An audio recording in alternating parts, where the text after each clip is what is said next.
Hello. No.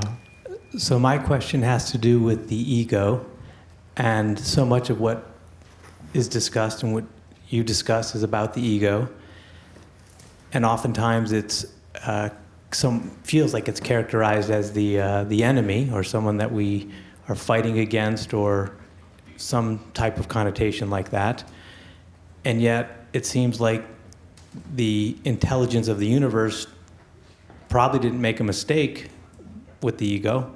So just trying to reconcile those ideas. Yes, it's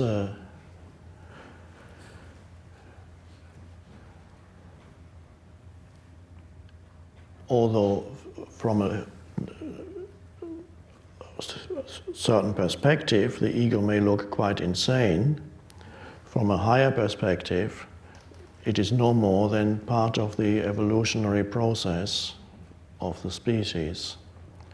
It's a stage in the evolution, and as we are approaching the next stage in the evolution, we are beginning to see that the ego has completely outlived its usefulness, but it had its usefulness. And we are only now beginning to see that it is insane because we are approaching the next stage in human evolution. Before, nobody could see that the ego was insane, although except the very rare, the great masters. The Buddha already said it's an illusion. Jesus said, deny thyself, which means recognize the unreality of the ego. But not many people understood what they said. They were kind of precursors of the next step. They were pointing to it before it actually became a true awakening on the planet. So from our present perspective, because we are at the end of one evolutionary stage, the ego looks totally absurd once you see what it is and how much havoc it has created.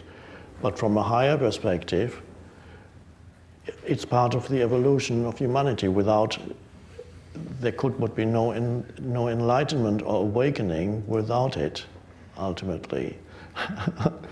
So it's fine. You can, in your own life, you can see it, how you had to go through the ignorance in your own life. I mean, not ignorance in the sense of lack of education, but spiritual ignorance, not knowing who you essentially are and making so many mistakes on the basis of the illusory ego identity. And you can see it now, and you had to go through it.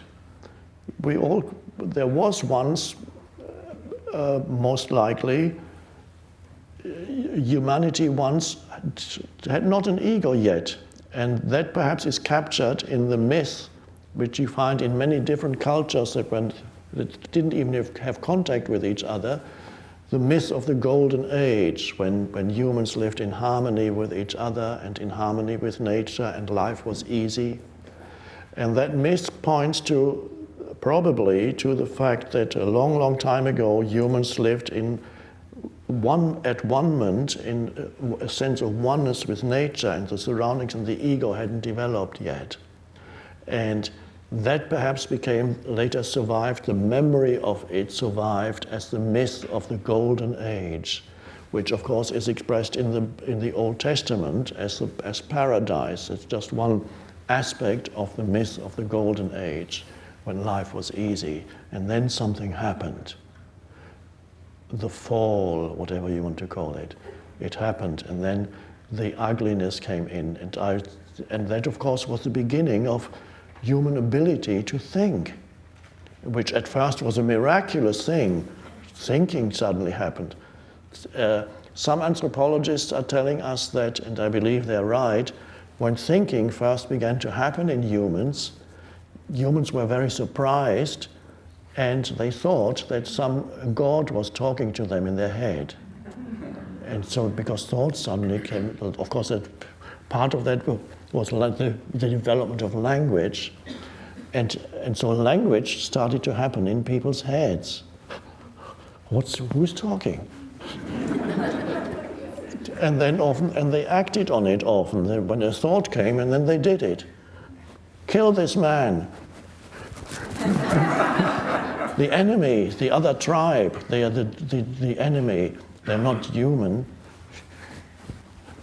That's what the voice is telling me. So the voice in the head, language, internalized, that it was a miracle because, but it also made many things possible that would not have been possible without it.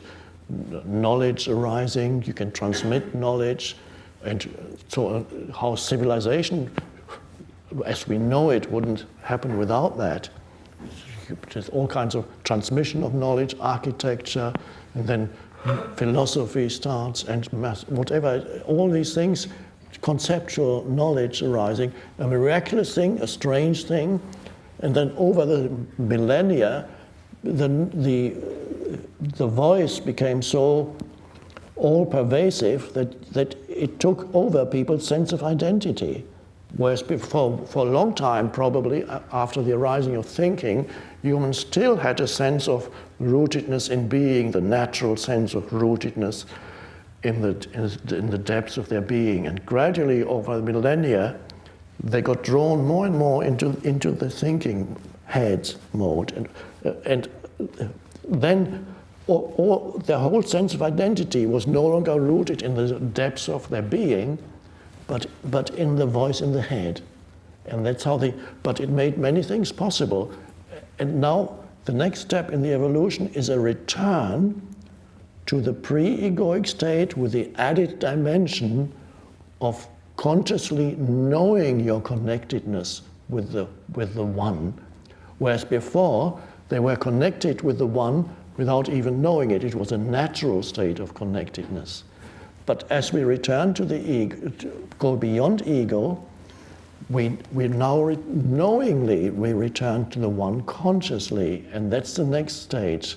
So it's not a regressive step. In some sense, we go back to the golden age, one could almost say, but knowing.